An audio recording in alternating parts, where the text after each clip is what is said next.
Confirmed on Tuesday that Ben Roethlisberger will return this weekend for the showdown versus the undefeated Bengals. The Steelers went 2-2 playing without Roethlisberger, who missed the last 4 games with a sprained MCL, a left MCL, and a bone bruise. Here's Big Ben on why he didn't play last week.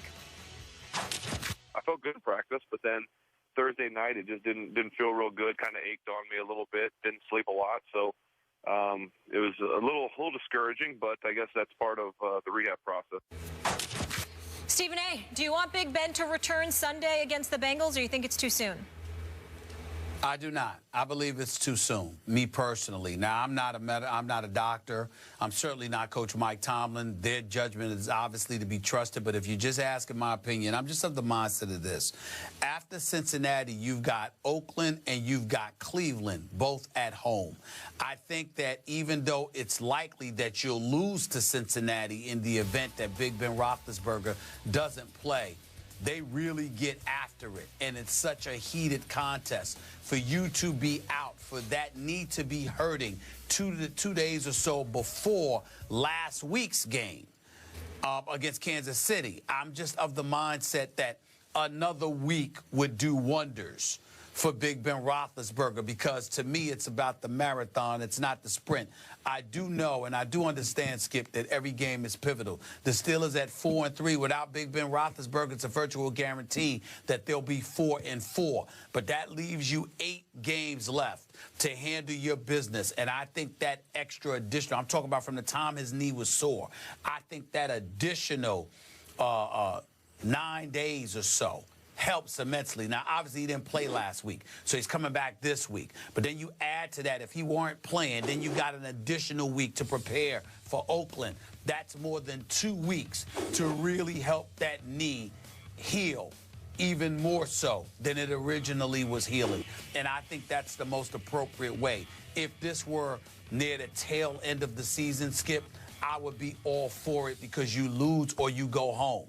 But I think that because they're 4-3, worst case scenario is that they lose without him.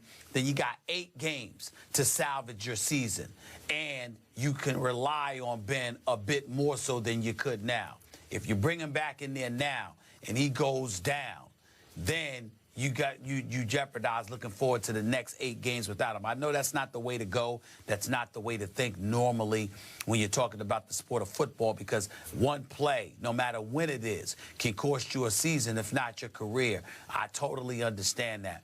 But if I got Big Ben Roethlisberger with this offense and these weapons, I want him as close to 100% as possible. And if that means having to sit him out against Cincinnati, then so be it. I am shocked by the position you're taking on this. And for the record, as most of our audience knows, you're a lifelong Pittsburgh Steelers fan. Yeah. So we're talking about Big Ben Roethlisberger here, the toughest quarterback in all of pro football, if not the toughest player in pro football. A guy who somehow survived a motorcycle crash. I'm going back a ways, but a crash that might have killed most human beings, and he somehow lived to tell about it.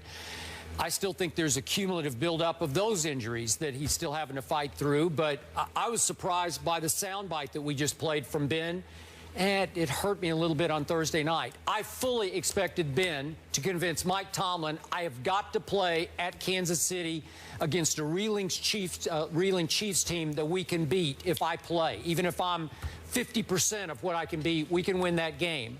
100% of Landry Jones could not win that game and did not win that game. Obviously, 100% of Landry Jones will not beat Cincinnati. I get what you say. It's a rivalry, so you play a little over your heads. You try to hang in.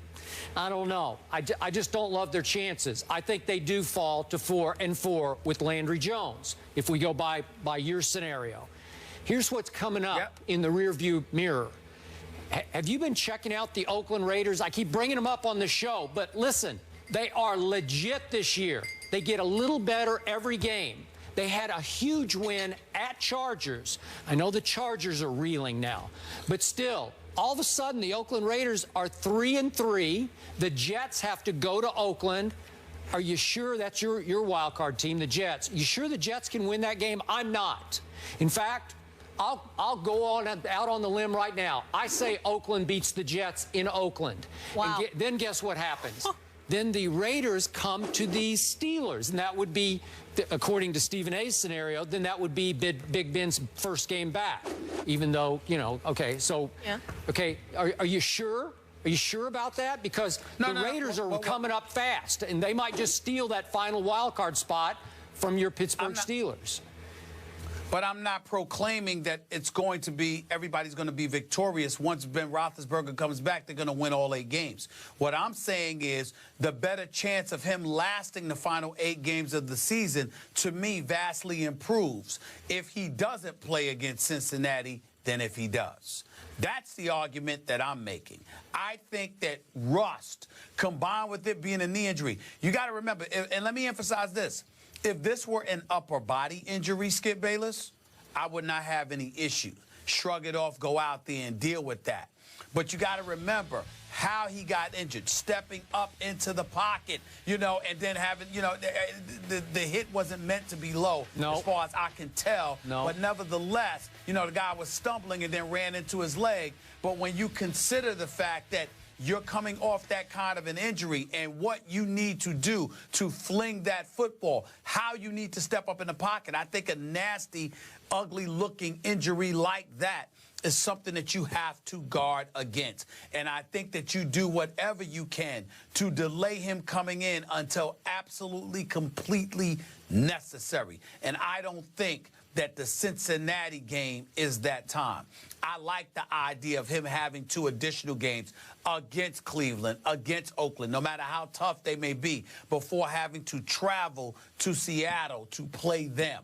I just like that as opposed to him coming back against Cincinnati. I'm concerned about that. Are you concerned that your Pittsburgh Steelers will lose the final wild card spot that they now occupy if they basically forfeit another game to Cincinnati? No, I'm not concerned that they'll lose. Obviously, I'm not concerned about that because I think if Big Ben Roethlisberger doesn't play, they'll lose to Cincinnati. What I'm concerned about is Big Ben coming out there not fully healthy and getting himself hurt where the rest of the season is jeopardized, as opposed to him getting that additional week of treatment and him being ready for the Cleveland Browns. I ask you, after the show, just go scan the rest of the Raiders' schedule and tell me how many of those games you think the Raiders can win, because it ain't that tough. Well, I got it right in front of me. I think they could beat the Jets. I think they could beat Minnesota. I know they can beat Detroit and Tennessee and Kansas City. Well, keep going. And they played San Diego and Kansas City again. Yep. And they play Kansas City, Both. you know, at home next home time. and away. So, yep. I mean, I could see the Raiders easily winning another 5 to 6 games. A 9-7 finish would not surprise me at all. Okay. I just need to reiterate this. So you have Oakland beating the Jets and possibly stealing a wild card spot. They're coming up fast in Pittsburgh's rearview mirror because they get to go to Pittsburgh head-to-head. They're not getting the wild card. And let me tell you, they're not getting the wild card spot. We can talk all we want about Antonio Brown, all the Pittsburgh receivers, they're all great. Amari Cooper. But, yeah, there's this kid named Amari Cooper, and he is coming. He is coming. He's looking like a top 5 receiver already. He's special. He's special. But let me tell you something. If Big Ben Roethlisberger is healthy and he plays against Oakland, Oakland's not beating Pittsburgh. We'll see. Circle that game. We Can't wait to see. Coming up after the break, speaking of can't wait to see, we have Mr. Nick himself. Producer, filmmaker, actor Spike Lee is in the house. Oh. We're going to talk to him about possibly his Knicks and a few other things. Also, Grand Marshal as well. Marathon. Do you still claim the Knicks? That's the question. Look at my man. How you doing? How are you?